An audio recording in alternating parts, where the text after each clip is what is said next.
I'm joined today by Chris Emigholz, the Chief Government Officer for New Jersey Business and Industry Association. Welcome, Chris, and thanks for being here today. Oh, thanks for having me, Regina.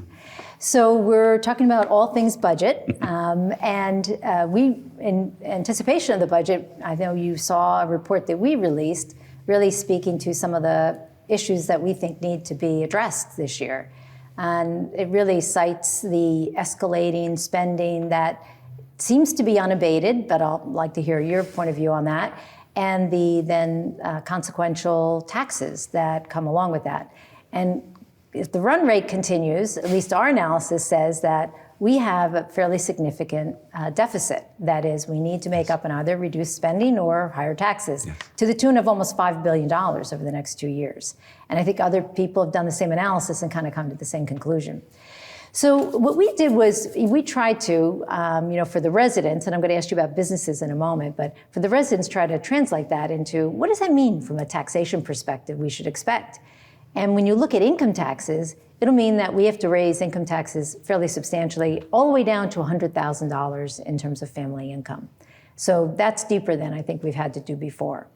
And if we, though, go to sales tax, we'll have to raise sales tax not up to 7%, which some people are talking about, but over 9%, which is, like another $1,000 on a $35,000 car. So this is, not, insubstantial. And then, of course, your line of work, I know you're watching corporate taxes. And there was a lot of discussion over the last year, and you were, very successful in really acknowledging how out of line our taxes for corporations were from other states.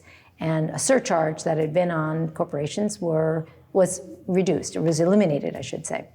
Now I'm hearing that there might be more, or the taxes the expectations that corporations ought to have for taxes are much higher. So why don't we start there, Chris, and talk about how you think about the budget in terms of more spending versus less spending and the tax policies.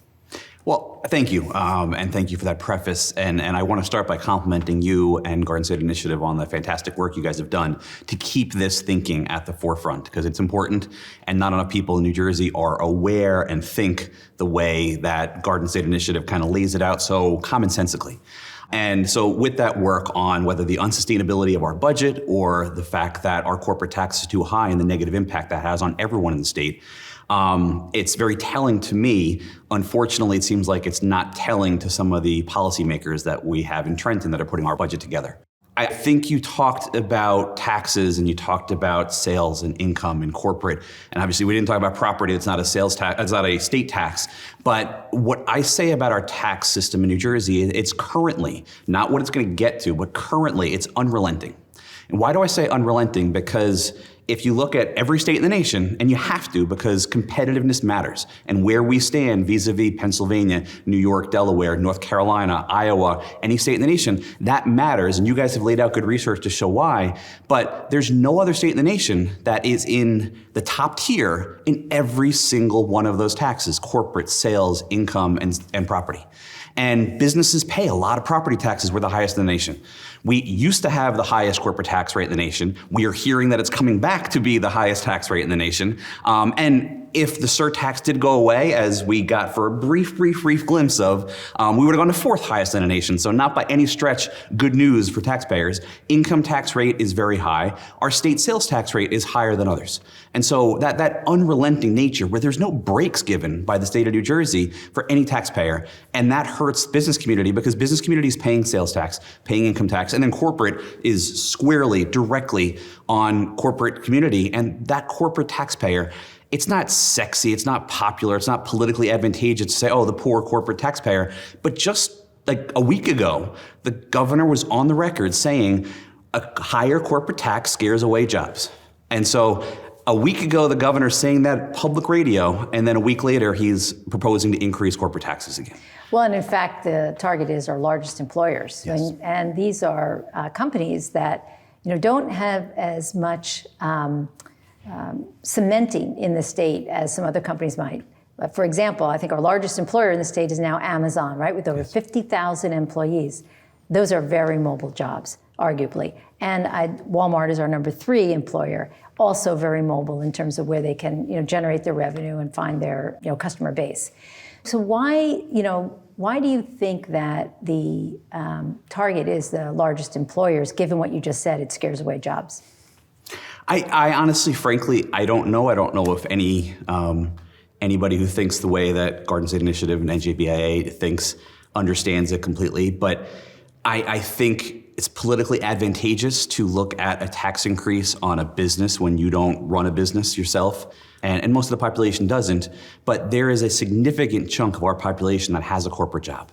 And so whether or not they are paying that corporate tax directly, they are being impacted, whether it's their wages, whether it's the fact that they have a chance to get a new job or job growth, or we talk about stronger and fairer. We want to create more corporate jobs because they're often the higher wages and the higher benefits in our state that everyone likes to talk about attracting in the state. We're doing the opposite by increasing corporate taxes. So I think it's politically advantageous. I think some people erroneously say that, oh, they're not going to go anywhere, but you laid out very well. Those warehouse jobs could move somewhere.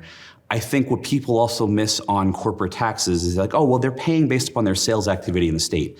That's true to some extent on the retail level. But most corporations, if you talk about pharma, New Jersey is lucky to have so many great pharmaceutical jobs in the state doing great innovation, R&D, life-saving work here that also create a lot of good jobs with great wages, great benefits that pay a lot of taxes. Pharmaceuticals, they do not sell their drugs to you or me. There is no person in the state of New Jersey that directly buys a pharmaceutical drug. All of their sales activity is not consumer related. So the fact that they're based in New Jersey or not based in New Jersey, the fact that they're selling a Pfizer, Johnson & Johnson, Sanofi drug here in the state doesn't matter for their corporate tax liability. It matters what warehouse are they going to first sell their drugs to, what distributor, what pharmacy is getting their drugs. And that can be a choice where, you know what, I'm going to send it just over the Delaware River. I'm going to send it just over the Hudson River. I'm going to send it to Delaware, just below the Delaware Bay. And they are saving money by making those calculated business decisions. And that is hurting New Jersey and costing us jobs and costing us capital investment. That's really interesting, Chris. I had not actually realized that. And it's one of the, I guess, what we tout as an advantage, right, of New Jersey, our transportation system. Yes. But you're saying businesses are smart, right? They're always going to find the advantage to use the infrastructure to, the best benefit of their share owners, which they should be doing. And I guess another subject I wanted to, get into related to this is tax incentives. And, I always find it fascinating when we talk about taxing the incumbent businesses, right, versus incenting new businesses to come in. And what sometimes is lost in the translation is that we're actually incrementally taxing the incumbent businesses more to attract competitors into the state. And this whole notion of why wouldn't we want to work on retaining our businesses and retaining our jobs as much as, if not more than, the attracting new businesses. How do you answer that when your members, right, of NJBIA, when they talk about that with you? Tax incentives get a little trickier for us. We support tax incentives as an economic development tool, but you need to be balanced and cautious and conservative in how you use that. We don't think they should be overused, and I think you're 100% right that the overuse of tax incentives will lead to a hollowing out of the folks that do pay taxes, and therefore the rate maybe has to go up to cover our overspending in other areas. So I think it is a necessary tool.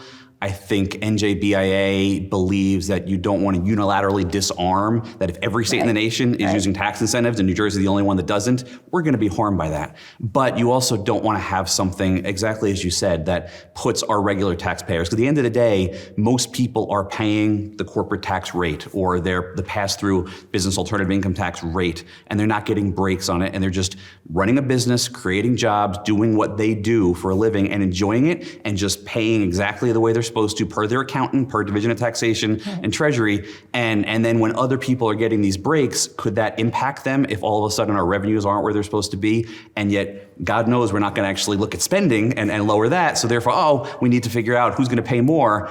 Now, I do think we need them, but I think it's appropriate to be balanced when we use them. Yeah, you're right about that. So let me give you an opportunity. Other priorities that you, NJBIA, has for this budget, what are you hoping for?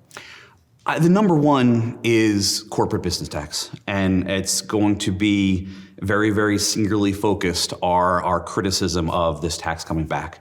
I think in past budgets, and Governor Murphy deserves some credit for what he's done in past budgets, whether it was getting to 100% pension funding, increasing some of our workforce development funding, such as school spending, which is going up in this budget, some of our funding on higher ed, some of our funding on innovation and infrastructure. Those are good things. The fact that we created a debt defeasance fund, the fact that we have a larger surplus, those are good things. That's all out the window if we're not using it the right way to make sure that we're avoiding taxes. I gave you the example of our state surplus. Surplus is not a policy goal in and of itself. Surplus and making credit rating agencies happy is not a policy goal. The policy goal is having a surplus to stabilize your spending on crucial things like school aid, so property taxes don't go through the roof, like hospitals and higher ed, things that regular New Jerseyans will feel the impact of. So we want to make sure that spending is stabilized. We want to make sure that taxes are stabilized. And so having a healthy surplus, which Governor Murphy does deserve some credit for, but now you have to be brave enough to use that surplus to avoid the shocks. And $1 billion corporate tax increase, as is being proposed in this year's budget, is a shock. And that shock to the system is going to hurt our economy. If we talked about cutting school aid by $1 billion, I would say that's a shock. The surplus could be used to again, flatten, stabilize spending, flatten, stabilize revenue and taxes. We're not using the surplus responsibly. Surplus, the critics of BIA will say, oh, it's supposed to be there saved for a rainy day. The rainy day is now. If you have to raise taxes by $1 billion, you're facing a rainy day. That's when you use the surplus to responsibly get your way out of it. This is where, getting back to where you started, you're 100% right that it's not just a revenue problem, it's a spending problem. If you think about the last year's budget just a few months ago, there was over $1 billion in legislative add-ons at the last minute that no one saw, was never vetted by anybody, and there's no public policy formula rationale to them.